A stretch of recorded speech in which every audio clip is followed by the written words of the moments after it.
Hello everybody, welcome to the third episode in my Roblox Studio Basics series. In this episode, I am going to be covering how to make a tool in Roblox Studio. It may seem complicated, but it's actually a lot easier than you think. So, like always, the first thing you're going to want to do is open up Roblox Studio. Once you are in Roblox Studio, you will get this screen. You're going to want to press Flat Terrain or Base Plate. I prefer Flat Terrain. Once you load in, you can hold down right click to look around, WASD to move around, use this to move around even more efficiently, and you can also use this view selector in the corner to select all the views you need. You press the corner, you get a diagonal view. Now, you are going to want to press the part button up here. Now we can use the move keys to move it around. We can use the scale keys to move it up, down, left, right. Then we can use rotate to scoot it around. Not only that direction, but also vertical. And vertical again, just the other vertical. So now what we can do is we can make this a cube. I'm going to give you two examples. So now that we have this, we can right click on workspace in the Explorer. Make sure you have the Explorer open. How to do that is you go into plugins, view, you press Explorer, and then properties. I just like to keep properties open. If you have Toolbox open, close it. We will not be using Toolbox. In my summary episode that will be coming out soon, I will cover all of this stuff. But for now, we're just going to be focusing on the workspace. If it's closed, press this arrow.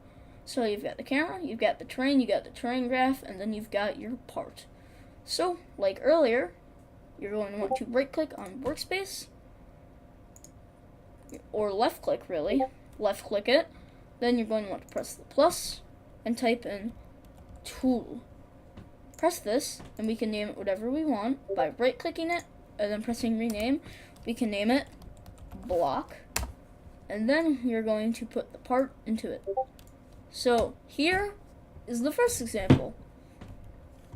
This is what happens if you don't name it handle. Oh, I forgot.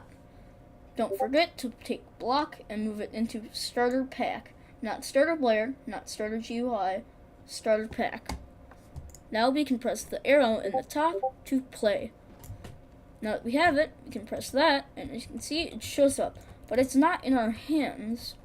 If you want it to be in your hands, then you can do what I'm about to show you.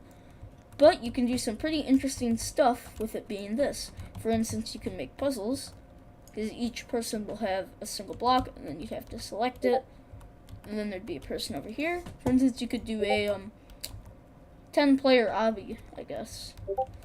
Now, I'm going to show you how to get it into your hand.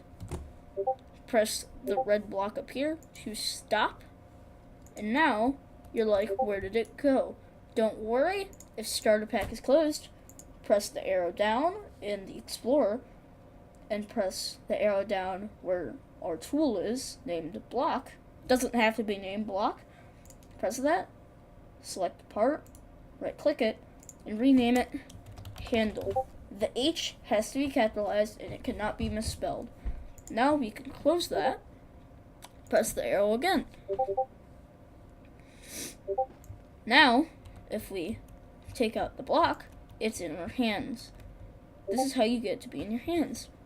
Now, if we were to take the block and drag it back into the workspace, I could design a sword.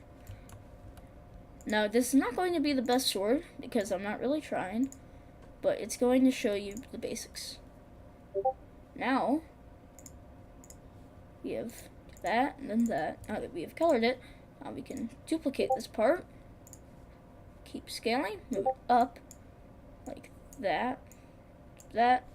Now we can make this gold, and let's do foil. Actually, no, foil isn't really nice. We can do slate, that looks good. Center it, and make it a bit bigger. And then just scoot the sides in. Now we can duplicate again. Select it, do that, and drag it up. We can make the sword as big as we want. Give it a good color. Scoot the sides in. And now we can take a wedge piece by pressing the arrow on part and then selecting wedge. We can use the rotate tool to rotate it in any direction we want. Keep in mind that front is the way the part will be facing. Using that handy view selector, scale this.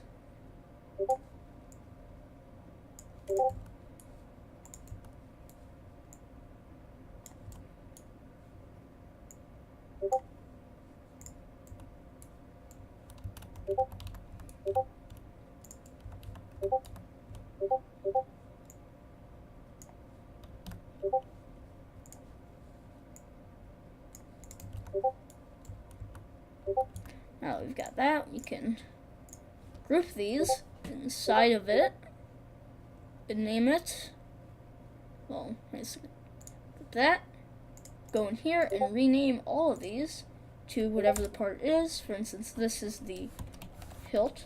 You don't have to capitalize this. This is the sword blade, and this is the sword point.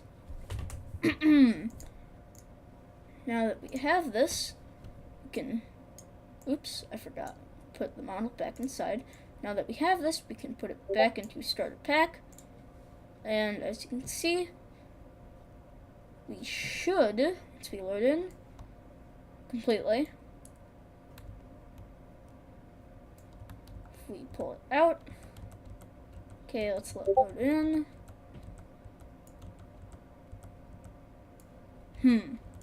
Interesting. Oh, I know what I did wrong. Don't forget to put the model inside of the handle. Also, ungroup it. Don't group it. Put it inside the handle.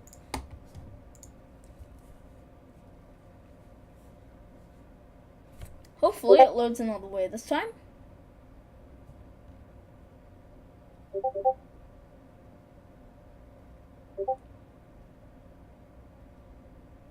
Okay, so this is being very fussy. Well, whatever the case is, you get the point. If we drag it back out into the workspace, as you can see, we have a sword. If this would load, you would have a nice sword to hold. So, that is the video. I hope you enjoyed. You don't have to like and subscribe, but if you do, it's very helpful and very motivating for me. See ya.